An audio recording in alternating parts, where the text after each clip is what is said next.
Ito ang GMA Regional TV News. Balita sa Visayas at Mindanao mula sa GMA Regional TV. Isang insidente ng pananaksak sa internet cafe sa General Santos City ang nahuli kam.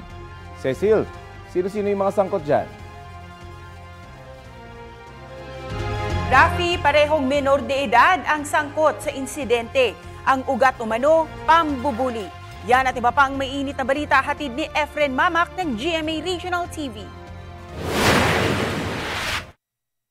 Sa kuha ng CCTV, makikita ang 5 binatilyo sa loob ng isang internet shop sa Barangay Lagaw, General Santos City. Maya-maya. Biglang tumayo ang isang lalaki at sinaksak sa likod ang isang binatilyo na nasa likod niya gamit ang kutsilyo. Agad lumayo ang biktima. Inambaan din ito ng saksak ang ibang binatilyo. Katong suspect gibuli sa victim sa internet cafe, baligin na siya nga baho. Nasuko tong suspect, gidunggab niya dayon tong isa, tong nambuli sa iya. Isinugod sa ospital ang lalaking nasaksak na 17 anyos. Tumakas naman ang nanaksak na kaedad ng biktima. Ang kutsilyo ng lalaking nanaksak galing umano sa kasamahan niya na nagtratrabaho sa isang slaughterhouse.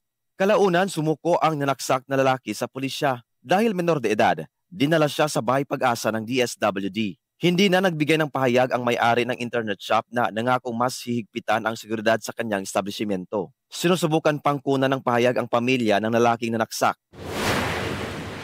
Pinag-iingat ang Diocese of Bacolod ang publiko laban sa umano'y peking pari sa lungsod. Nadiskubre kasi ng ilang mananampalataya na walang record ang kanilang kasal at binyag doon. Sabi ng Diocese of Bacolod, nagsasagawa ng kasal at binyag ang umano'y pari na nagpakilalang si Father Mario Divina ng Chaplaincy of the Holy Trinity sa Bagon City, Negros Occidental.